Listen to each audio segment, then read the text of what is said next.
Segunda-feira, 2 de dezembro de 2024, o Fórum Mídias. Alguém quer começar? Que não eu aqui, já sei que da Marinha, alguém vai falar da Marinha? Eu vou. Então, já vai você, Ivan, de cara, falando da Marinha, vamos? Tá bom, vamos lá. Bom, todo mundo deve ter visto, né? O Mauro já comentou aqui mais cedo sobre esse vídeo da Marinha. Eu queria focar aqui em como que parte da imprensa está repercutindo esse fato, que foi muito grave, né? Foi um vídeo com claro tom de provocação, de ameaça, né, ao governo Lula, no sentido de dizer, ó, a gente não vai aceitar corte de privilégios, né? O que eles até terminam o vídeo falando privilégios, vem para a Marinha, em tom irônico, né? E vejam, por exemplo, essa matéria do portal UOL sobre o caso. Em meio a cortes do governo, Marinha posta vídeo e pergunta: privilégios? Assim, não precisaria nem de uma matéria se for só para falar isso, né? Porque todo mundo que tem acesso ao Twitter, tem acesso ao X, viu que a Marinha postou um vídeo e está questionando se ela tem privilégios ou não, né? Ou seja, mais uma vez, aquele jornalismo declaratório que a gente tanto fala aqui, né? Não há aí uma interpretação dos fatos, né? Para que o leitor se municie, né? De base, de contexto, para saber o que está em jogo, o que está por trás dessa mensagem da Marinha, né? E a matéria simplesmente não explica o que está por trás dessa mensagem. A matéria não faz esse exercício interpretativo, que é uma das funções primordiais do jornalismo, né? Não é simplesmente pegar uma fala e reproduzir sem qualquer tipo de contexto, né? Então, eu separei essa matéria e mais uma outra aqui, por exemplo, essa do jornal O Globo. Em vídeo, Marinha refuta privilégio e manda mensagem indireta contra pacote de Haddad. Essa aqui ainda é um pouco mais assertiva no sentido de fazer a interpretação, né? Porque sim, há uma mensagem indireta ali para o pacote do Haddad, né? Em resumo, esse vídeo ele intercala imagens de oficiais da Marinha, de militares em treinamentos, né? Não diria nem operações, porque as Forças Armadas brasileiras não se envolvem em operações de guerra, nem nada do tipo, né? Mas são imagens de treinamentos ou operações de resgate, né? Em situações de desastres naturais que acontecem e as Forças Armadas atuam. Ok, essas imagens são intercaladas com imagens de cenas de pessoas civis, né? As pessoas normais em atividades normais do cotidiano. E aí estão lá cenas de pessoas bebendo com os amigos, ficando com a família, indo viajar, esse tipo de coisa, né? Como se a vida da sociedade civil fosse apenas beber cerveja, viajar e ficar com a família, né? Como se a vida da sociedade civil também não envolvesse trabalho todos os dias, pegar ônibus, pegar condução, procurar emprego, sustentar a família, né, e tudo mais, né? Então, o vídeo da Marinha é uma ameaça, na verdade, ao governo Lula, passando o recado de que não vão aceitar cortes previstos no pacote de cortes do Fernando Haddad, né? O pacote do governo prevê alterações no regime de pensão e aposentadoria dos militares, né? Aumenta a idade mínima para aposentadoria, prevê uma contribuição maior no salário, que vai ser retirado do salário dos militares para ir para o fundo de saúde, né? E a Marinha ironiza isso, né, dizendo que não, eles não têm privilégios e provoca a sociedade civil, né, faz um escárnio, assim, como que dizendo, né, quase só faltou dizer que os membros da sociedade civil são vagabundos, né, e que a Marinha não tem as Forças Armadas, os militares que trabalham de verdade, que pegam no pesado, que dão duro, né? E tudo mais. Ivan, só faltou dizer não. Eles dizem isso em imagens, né? Porque eles dizem isso em imagens. Enquanto nós estamos trabalhando, olha aí vocês, na praia, exatamente, tomando cerveja. É uma vergonha, isso é uma vergonha. É uma vergonha. E aí, eu separei essas duas matérias aqui para analisar um pouco, né, como funciona esse jornalismo declaratório que não faz interpretação dos fatos e acaba, de alguma maneira, normalizando o que aconteceu, né? Você simplesmente dizer, em meio a cortes do governo, Marinha posta vídeo e pergunta, privilégio, simplesmente dizer isso sem fazer qualquer análise, qualquer exercício de interpretação, é normalizar o fato, como se fosse algo corriqueiro, sabe? como se fosse, os juros subiram. Sabe, se dando uma notícia, houve um assalto na Zona Sul de São Paulo. Está normalizando um absurdo, você não está dando qualquer contexto, né? E aí, então, eu trouxe a maneira como a gente abordou na Fórum. Eu gosto de fazer essa comparação para mostrar qual a diferença, né, entre uma matéria que faz análise interpretativa, que cumpre a sua função jornalística e não fica só nessa seara de reproduzir, né, que foi o caso das duas matérias anteriores que eu mostrei aqui. Essa foi a primeira matéria que a gente deu sobre o caso, chamando esse vídeo da Marinha de uma ameaça velada ao governo Lula. É uma ameaça velada. Eles estão ameaçando não aceitar o corte de privilégio. É uma ameaça quase de insubordinação, né? E eles colocam uma música de suspense no vídeo, né? Tem uma música que deixa um clima tenso, né?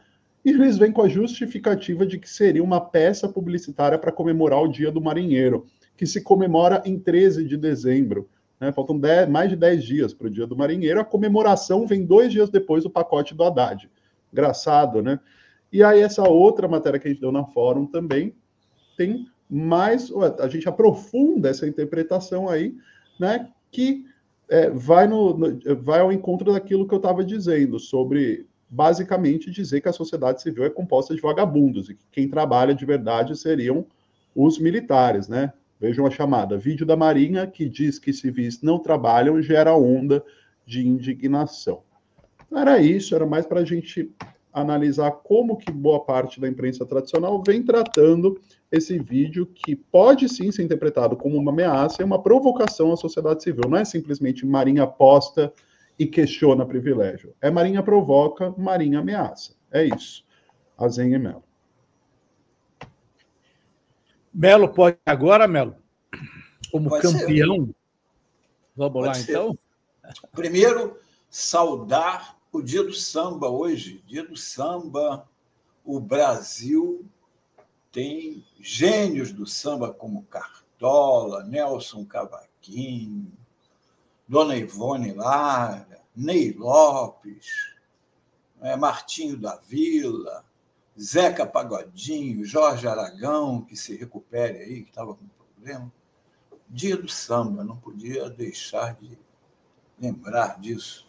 E aqui eu vou falar de outra coisa, vamos falar a Folha, a mídia no geral, mas a Folha principalmente, já há um mês mais ou menos, ela está querendo livrar a cara do Bolsonaro. Uma hora nós vamos descobrir o que há por trás disso, porque, na verdade, eles querem importunar o governo Lula, alimentando sempre os bolsonaristas com mensagens positivas do Bolsonaro, com o jornalismo declaratório, e, por outro lado, com ataques incessantes ao ministro Alexandre de Moraes, desde o famoso Fora do Rito, e agora estão defendendo, inclusive em editorial, que o ministro não seja o juiz, não possa julgar os casos envolvendo Bolsonaro, porque o Alexandre seria parte, né, pelos ataques. E o jurista Pedro Serrano, junto com um outro, escreveram um artigo na própria Folha contestando essa declaração. Vamos lá na apresentação? Isso. Pedro Serrano critica a mídia que quer Moraes fora dos processos contra Bolsonaro. O jurista ele vai exatamente nesse sentido, explicar se realmente tem razão as pessoas que estão defendendo isso, que o fato do Alexandre de Moraes o Bolsonaro ter provocado tanto o ministro, ofendido ele de tudo quanto a forma, se ele poderia julgar se ele estaria... se ele não seria uma parte do processo e, por isso, então, não poderia julgar se isso seria ilegal. Não é? Aí vamos lá. A segunda, para o próximo slide. Aqui que são dois parágrafos do editorial da Folha, no mês de novembro. Os últimos dias também trouxeram de volta atitudes indevidas, como declarações fora dos autos, não raro antecipando julgamentos. A nova investigação da PF se soma aos casos em que Alexandre de Moraes figura simultaneamente como supervisor e vítima em potencial. E outro parágrafo. Parece precipitada a decisão do presidente do tribunal, ministro Luiz Roberto Barroso, de distribuir também a Moraes a relatoria do inquérito sobre o atentado da semana passada, por entender que há conexão com as ações do 8 do 1. Será que foi precipitado? Será que não tem nenhuma conexão? Não. O mais correto teria sido seguir os trâmites ordinários até uma conclusão mais sólida, ou seja, está acusando o Barroso de também agir fora do rito, mantendo o Moraes. É a Folha que faz jornalismo fora do rito. Agora vamos lá, o Pedro Serrano. Ontem, a acusação principal é de que Alexandre de Moraes, por ser atacado e, como revelado pelo relatório da Polícia Federal, por ser alvo de tentativa de assassinato pelo grupo criminoso chefiado por Bolsonaro, não poderia atuar no caso e deveria se declarar impedido. Aí eu até faço uma ironia, porque isso aí foi um texto que eu fiz, está publicado lá na revista Fórum, eu estou mostrando só uns trechos. Provavelmente a mídia gostaria de ver no comando dos processos contra Bolsonaro os ministros indicados por ele, o terrivelmente evangélico André Mendonça e a nulidade absoluta chamada Nunes Marques, o Dias Toffoli de Bolsonaro. Hoje, na própria Folha, o advogado e doutor em Direito do Estado, Pedro Serrano, escreve em parceria com o doutor em Direito e professor da Escola Paulista de Direito, Fernando Ideu Lacerda, um artigo em que ambos rebatem a tese esdrúxula da Folha e da mídia, já a partir do título. O título do artigo é: não cabe aos criminosos golpistas escolher quem os julgará. Então, vamos lá para uns trechos do artigo. O atentado contra o ministro Moraes não foi um ataque à sua pessoa, mas à figura institucional que desempenhava papel central no funcionamento do Estado Democrático de Direito enquanto presidente do Tribunal Superior Eleitoral. Ou seja, o ataque não era o Moraes, o ataque era o presidente do Tribunal Superior Eleitoral, que era o Alexandre de Moraes. Afastá-lo da relatoria seria conceder aos investigados o poder de manipular a jurisdição, violando o princípio constitucional do juiz natural.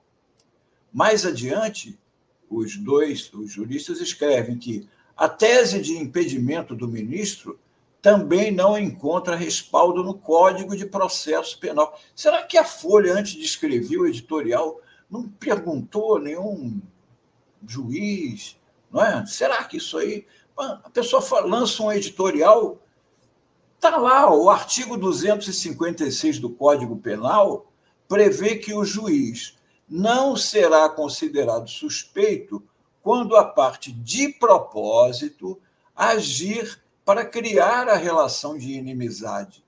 Essa regra é crucial para impedir que investigados ou réus manipulem o processo e escolham o juiz do próprio caso. Seria o caso Bolsonaro, implica com o Alexandre, tira o Alexandre, bota o Flávio Dino, ele implica com o Dino, tira o Dino, até chegar no André Mendonça ou no Nunes Marques. Aí ele não implica, esses podem julgar. Isso é o que a Folha está defendendo. Mas, não é? O artigo 256 prevê que o juiz não será considerado suspeito quando a parte de propósito agir para criar a relação de inimizade. Aí eu separei lá na matéria e trouxe aqui também para vocês verem como é que o Bolsonaro vem agindo desde 7 de setembro de 2021, em relação ao Alexandre de Moraes, exatamente para isso, e para alimentar o ódio que os seus seguidores têm do ministro Alexandre de Moraes. Vamos lá. Tudo aqui, a partir de agora, são aspas do Bolsonaro, são falas do Bolsonaro. Dizer a vocês que qualquer decisão do senhor Alexandre, isso aqui é no dia 7 de setembro de 2021, do senhor Alexandre de Moraes, esse presidente não mais cumprirá. A paciência do nosso povo já se esgotou. Ele tem tempo ainda de pedir o seu boné e cuidar da sua vida. Ele, para nós, não existe mais. Outra, ou esse ministro, Alexandre de Moraes, se enquadra, ou ele pede para sair. Não se pode admitir que uma pessoa apenas, um homem apenas, turve a nossa liberdade. Dizer a esse ministro que ele tem tempo ainda para se redimir, tem tempo ainda de arquivar seus inquéritos. Sai, Alexandre de Moraes, deixa de ser canalha, deixa de oprimir o povo brasileiro, deixa de censurar o seu povo. Mais do que isso, nós devemos, sim, porque eu falo em nome de vocês, determinar que todos os presos políticos sejam postos em liberdade. A paciência do nosso povo já se esgotou. Bom, chega, né? Chega de Bolsonaro. Mas aí é mais uma dele, né? Contra o Alexandre de Moraes.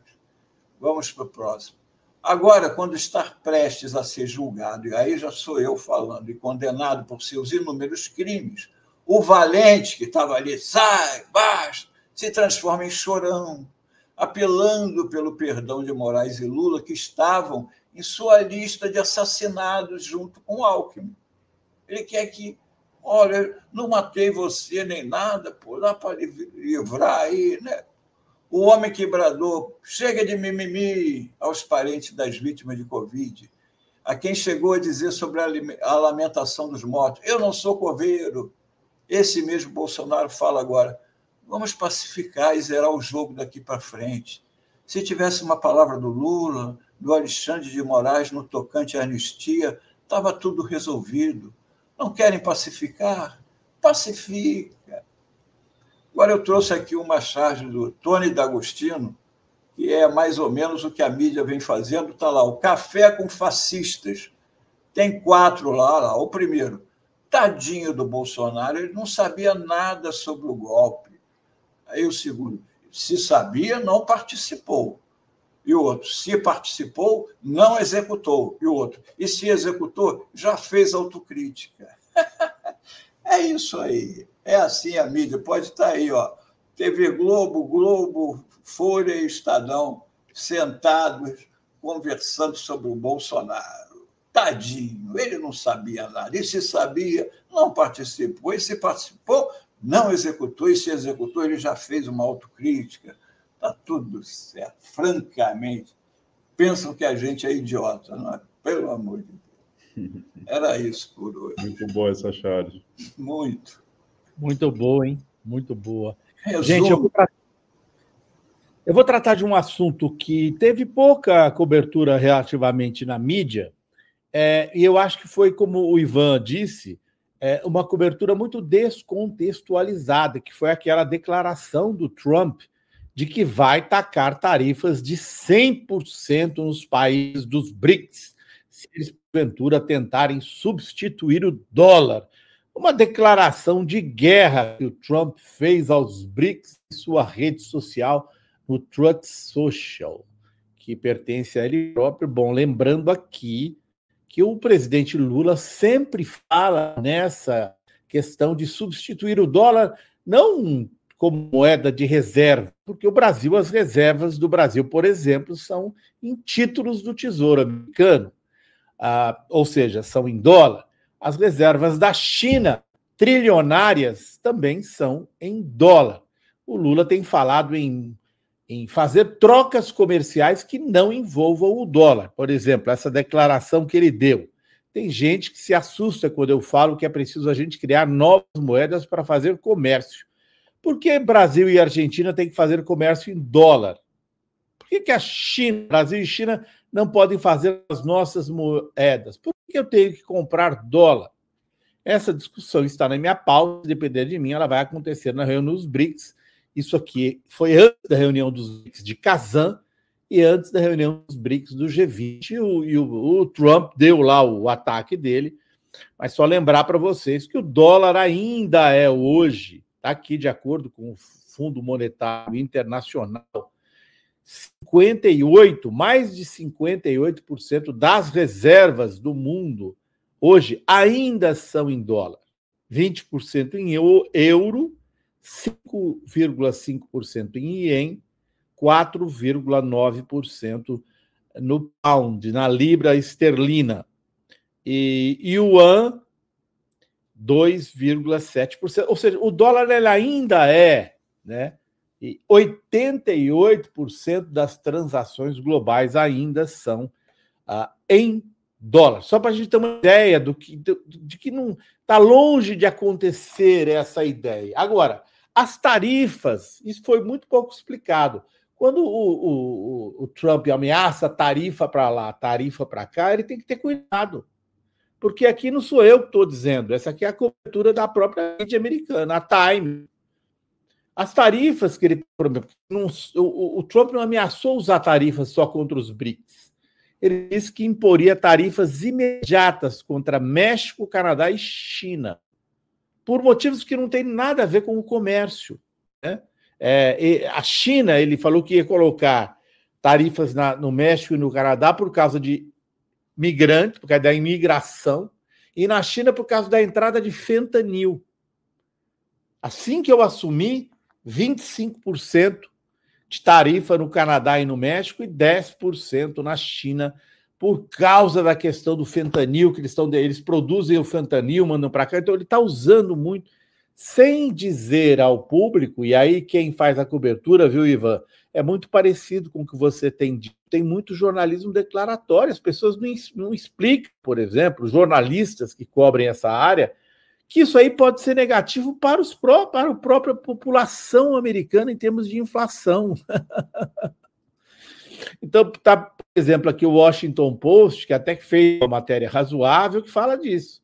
Alimentos, automóveis e a gasolina poderiam ficar mais caros por causa do plano do Trump de colocar tarifa em tudo, né?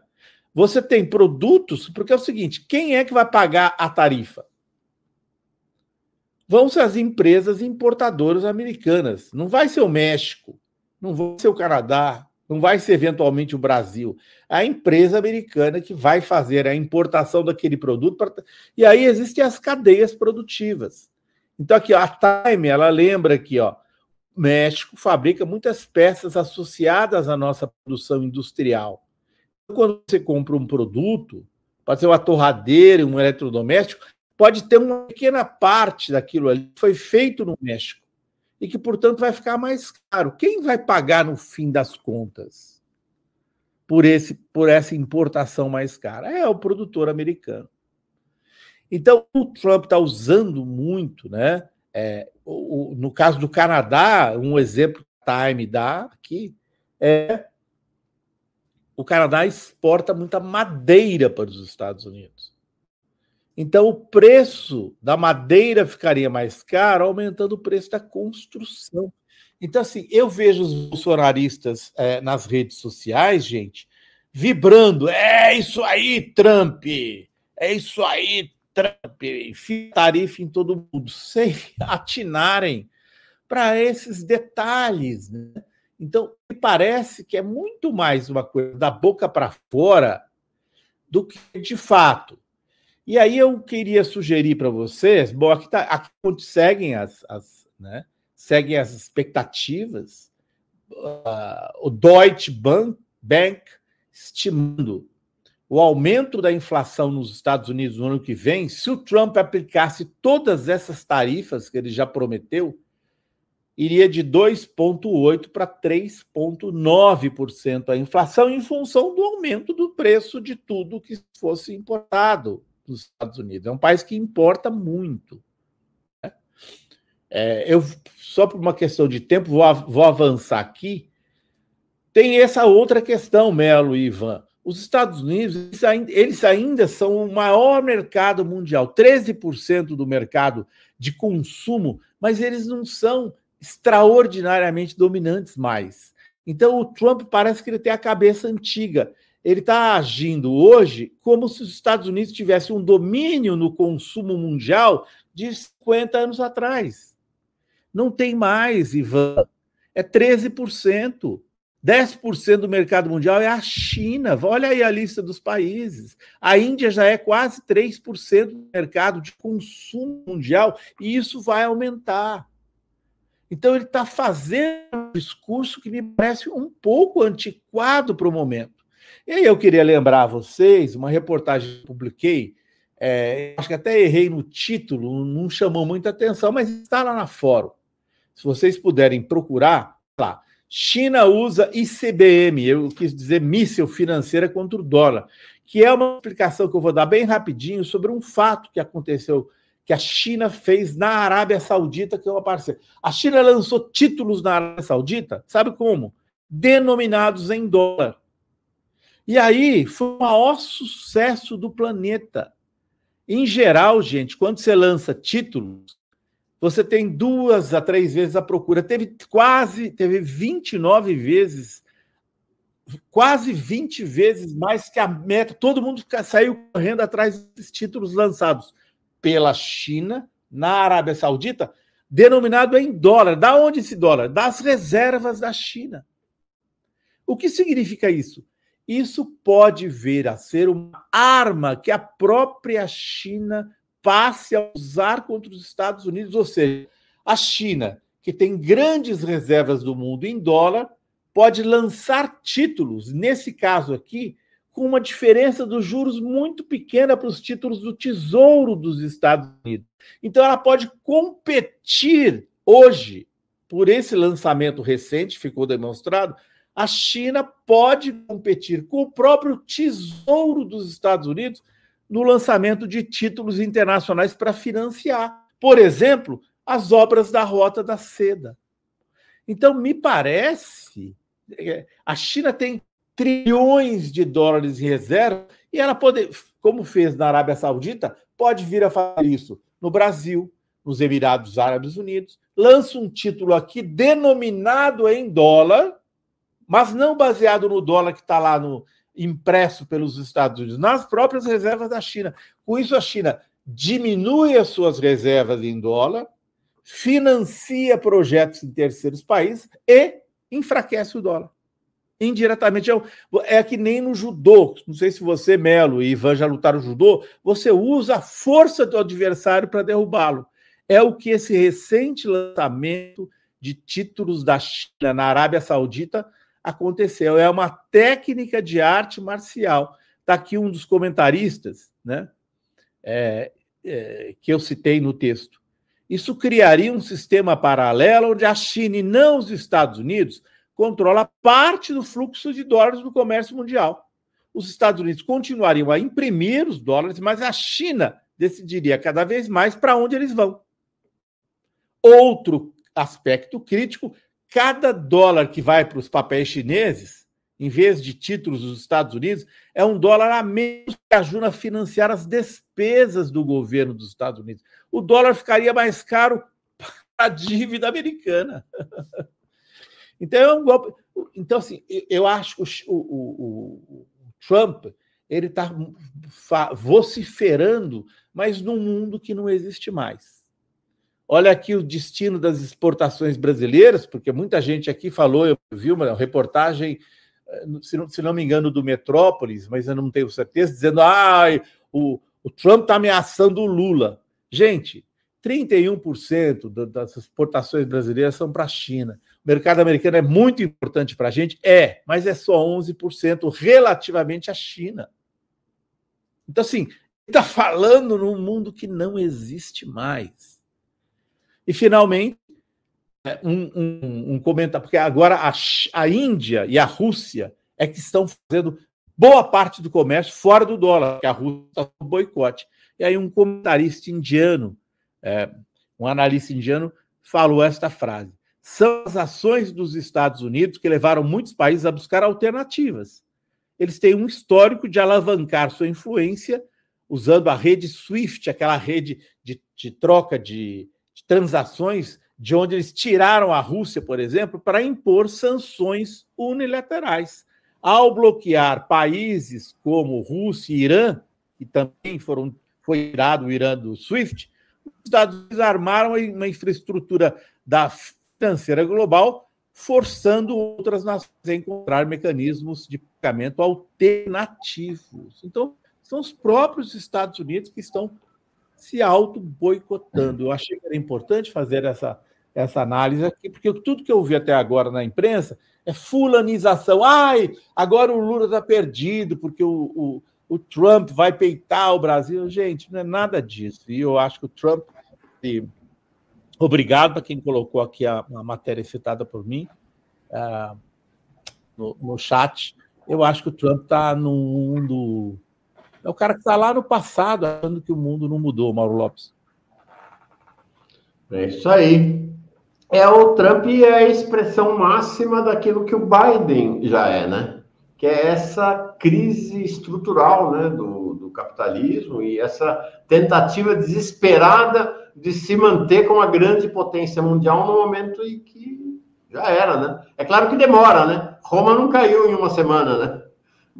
É um processo longo, mas é inexorável, né? Não parece haver nenhum vetor de recuperação do imperialismo americano, né? Ou da pujança da economia americana, que é um sustentáculo, né, do império, né? Não tem. Perfeito, Mauro, é isso aí.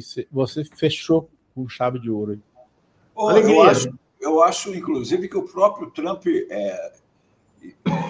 quando ele, desde a outra campanha dele, quando ele botou fazer a América, né, como eles chamam os Estados Unidos, grande novamente, significa que eles reconhecem que eles já está implícito aí, já não tem mais essa influência no mundo. É uma tentativa desesperada de... É como aquele machão que grita porque já perdeu. Falando em perdeu. Falar em perdeu, né? Falar em ganhou, né? Não, eu não tinha percebido que eu estava... Parabéns, Antônio. Antônio Carlos. É sua mãe que chamava de Antônio Carlos. Antônio Carlos, parabéns, viu? Parabéns. Muitas felicidades. Vai ser contra quem a final mundial? Melo, já sabe? Não. Agora a gente tem o Campeonato Brasileiro. Vamos jogar quarta-feira contra o Inter. Se deu bem. Que o Inter, o Flamengo ajudou o Botafogo. Mas não sei. E depois tem o campeonato, o torneio mundial, né? Que o Botafogo já está com jogo marcado contra o time do México no dia 11 de dezembro. E depois, se passar, e se o Real Madrid passar lá pelo outro, teremos Botafogo e Real Madrid. Né? Humildemente, vamos entrar em campo, esperando que o Vini Júnior jogue no Real Madrid, o que tem jogado pela seleção brasileira. Né? É isso aí. Valeu, gente querida. Até amanhã, meninos do Fórum. Até amanhã, pessoal.